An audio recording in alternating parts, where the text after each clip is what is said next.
তেল ছাড়া যে এত সুন্দর একটা হেলদি নাস্তা তৈরি করা যায় আপনারা না দেখলে বিশ্বাসই করবেন না।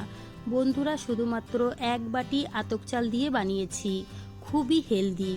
বাচ্চাদের টিফিনে দিলে কিন্তু বাচ্চারা খুবই পছন্দ করে খাবে। চলুন তাহলে শুরু করা যাক। সবার প্রথমে এখানে নিয়েছি এক বাটি আতপ চাল। 3 থেকে 4 ঘন্টা আগে আমি ভিজিয়ে রেখেছিলাম। এবার আমি চালগুলো খুব ভালো করে ধুয়ে নেব। তারপরে এখানে একটা মিক্সারের বাটিতে কিন্তু নিয়ে নিতে হবে। তার সঙ্গে সামান্য একটু জল দিয়ে খুব মিহি করে পিষে নিতে হবে। এখানে একটা বাটি নিয়েছি, বাটির মধ্যে ঢেলে নিতে হবে। হাফ বাটি জল প্রথমে দিয়ে দিলাম। জলটা দিয়ে খুব ভালো করে মিশিয়ে নিতে হবে। আমি কিন্তু এখানে আরও হাফ বাটি জল দিয়ে দেব। বন্ধুরা, এই ব্যাটারটা কিন্তু খুবই পাতলা করে তৈরি করতে হবে।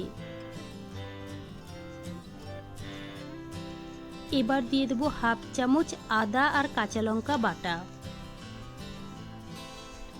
দিয়ে দিলাম এখানে ধনেপাতা কুচি, সামান্য একটু গোটা জিরে, আর দিয়ে দেবো পরিমাণ মতো লবণ। এখানে কিন্তু আর কিছুই লাগবে না।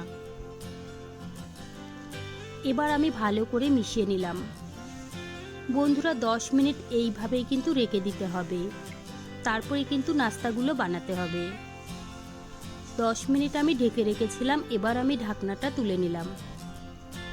ঢাকনাটা তুলে আবারও কিন্তু একটু ভালো করে মিশিয়ে নিতে হবে। এবার আমি নাস্তাগুলো বানিয়ে দেখাবো। এখানে একটা প্যান নিয়েছি। প্যানের মধ্যে কিন্তু সামান্য একটু প্রথমে তেল দিয়ে দিলাম। তেলটা টিস্যু পেপার দিয়ে খুব ভালো করে মুছে নিতে হবে। এবার আমি 2 চামচ মতো ব্যাটার দিয়ে দেব।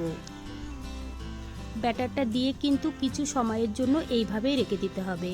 বন্ধুরা, 4 মিনিট আমি এইভাবেই রেখে দিয়েছিলাম। একটা কিন্তু নাস্তা আমার রেডি হয়ে গেছে। সেমভাবে আর একটা বানিয়ে দেখাবো। বন্ধুরা, এরপরে যতগুলো নাস্তা বানাবে এখানে কিন্তু কোনো রকম তেলের প্রয়োজন পড়বে না। সেমভাবে কিন্তু আবারও আমি 4 মিনিট রেখে দিয়েছিলাম। আর একটা নাস্তাও হয়ে গেছে। বাকি নাস্তাগুলো আমি একই রকমভাবে বানিয়ে নেব। সবগুলো নাস্তা আমার রেডি।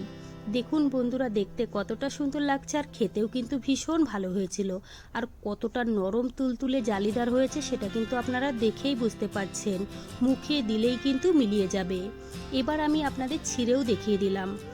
তো বন্ধুরা, আমার রেসিপি কেমন লেগেছে কমেন্ট করে জানাবেন। ভালো লাগলে প্লিজ আমাকে সাপোর্ট করবেন। বাড়িতে বানালে কমেন্টে জানাতে ভুলবেন না খেয়ে আপনাদের কেমন লেগেছে।